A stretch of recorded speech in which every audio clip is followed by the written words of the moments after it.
Les enfants, on continue l'histoire du petit beignet rond et doré. Petit beignet rond et doré arrive devant la mare. Vous vous souvenez la mare dans laquelle est le canard, dans Pierre et le loup? La mare, c'est un petit espace où il y a de l'eau dans la nature, où il y a des canards et plein de plantes, et des grenouilles aussi. Un cochon à la queue en tire-bouchon patoche dans la gadoue. La gadoue, c'est la boue. La boue, qu'est-ce que c'est, les enfants? C'est la terre avec de l'eau. Il a les pattes toutes sales. Le cochon grogne.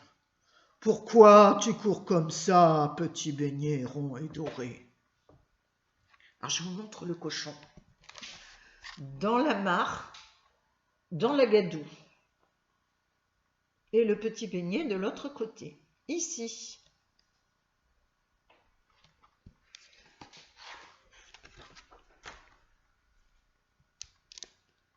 Ah non, dit le petit beignet rond et doré. J'ai échappé au petit garçon glouton, au chaton maigrichon, au dindon fanfaron, au gros mouton marron, et là, je m'en vais traverser la mare. Tu es fou, dit le cochon, tu vas te noyer. Saute sur mon groin et je te ferai traverser. Regardez le groin du cochon. C'est son gros nez. Donc, le petit beignet peut s'installer ici. Le groin du cochon. Ah non, dit le petit beignet doré, tu me prends pour une andouille? Tu veux me manger? Mais non, les cochons ne peuvent pas faire deux choses en même temps. Je ne peux pas manger quand je suis en train de marcher. Ne crains rien, n'aie pas peur, saute sur mon groin. Alors, je vous remontre encore l'illustration.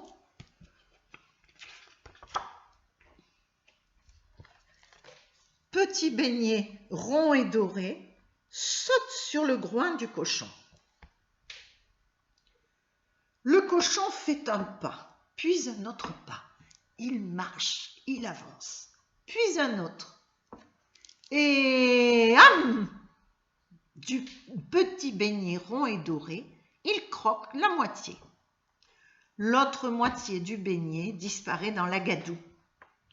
Le cochon furibond, ça veut dire en colère, furieux, le cherche partout, mais il ne trouve rien du tout.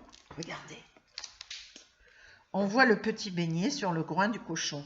Le cochon attrape le petit beignet, il en mange la moitié, et l'autre moitié dans la gadoue. Le cochon met sa tête dans la gadoue. Ah, je vous ai mal montré, les enfants. Voilà.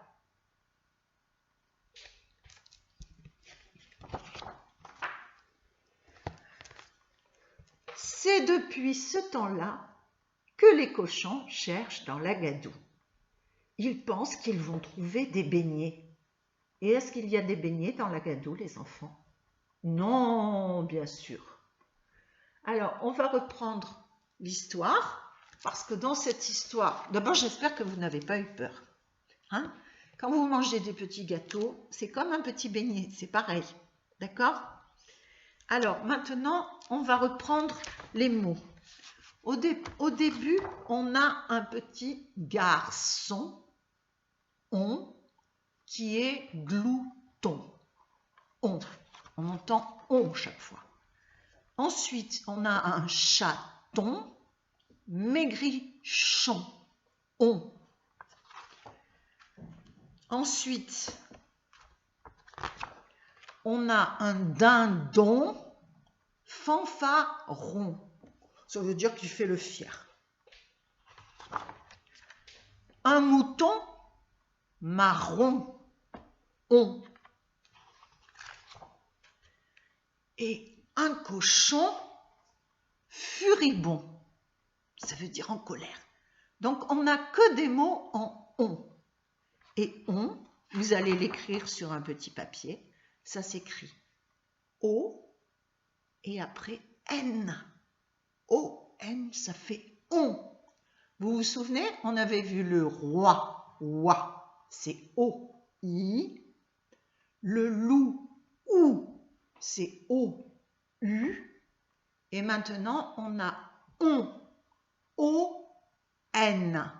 Donc, vous pouvez écrire wa, ou, on. Et avec papa et maman, vous allez chercher des mots qui se terminent par on. On entend on dans le mot. Par exemple, un avion. Voilà. Au revoir les enfants. Vous me direz si vous avez aimé l'histoire. Allez, gros bisous et à la prochaine fois.